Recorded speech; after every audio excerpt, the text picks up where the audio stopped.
If you pay property taxes in your home or business, this show is for you. It's the Property Tax Show with Brad Hayes, Chicagoland's property tax expert on AM 560. The Answer.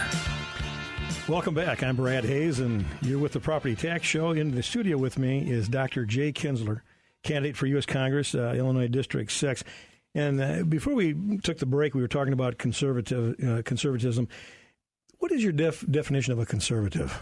Well, Brad, my definition is someone who believes in a strong military, a strong national defense, somebody who wants to protect our homeland, somebody who wants to balance our national budget, reduce our debt, someone who believes in securing our borders, vetting those entering our country, and somebody who believes in strong immigration reform, someone who wants to preserve the health care safety net, yet and cover those with pre-existing conditions, yet would eliminate unfair cost shifting with higher premiums, higher deductibles, and less coverage, and force discontinuation of previous plans and the business stifling mandates associated with Obamacare. Somebody who would want to reduce taxes, reduce government regulations, and protect civil liberties. I also am a big believer in increased government transparency. I think I've done that a lot in our local government, which has really helped with a lot of these other issues, at least locally. And I'm a real big proponent of pension reform. So those are my key I want to beliefs. Ask a question about the military, since you brought that up. How strong is our military, and do you feel we're combat ready for a major event? Well, first of all, Brad, we have the best and finest military in the world, and that's basically because of the men and women that make it. I mean, I signed up 8 years ago at the ripe old age of 50. I was the oldest guy in my basic training group, and it was a real experience. We can do a whole segment on what it was like for a guy. I'm sure. A guy going from the Glen Ellen suburbs to sleeping in a tent with a bunch of 30 and 20-year-old guys.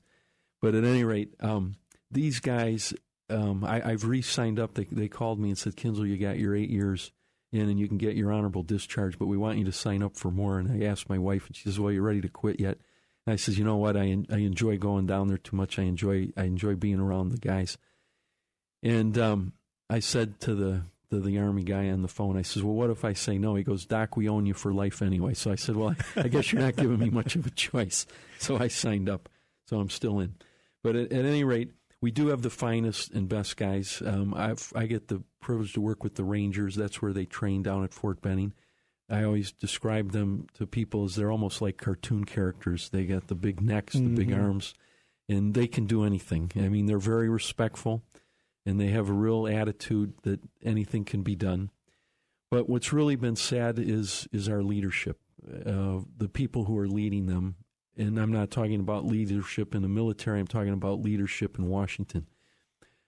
They've been gutting our military. The middle cadre are your lieutenants, your captains, your majors, your lieutenant colonels, have been getting kind of red slipped out of the Army. A lot of these guys are getting forced retirement.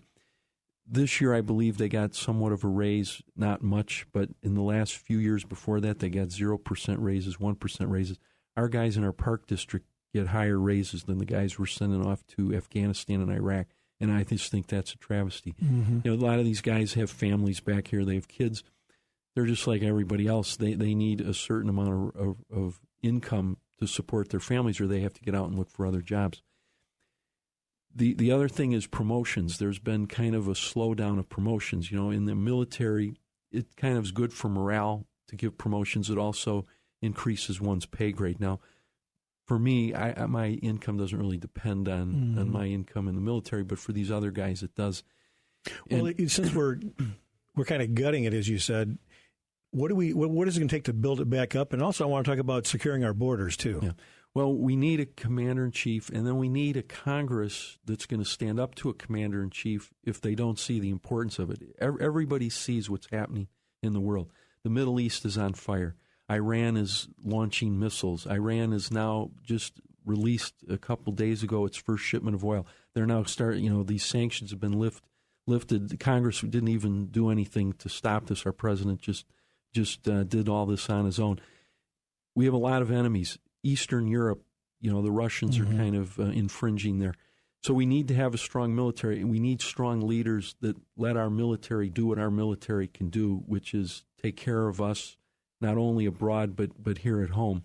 And those are things that I think that I would work on to give our military those type of go-aheads if I get elected, basically. How do we secure our borders? Are you in favor of building the wall and making Mexico pay for it?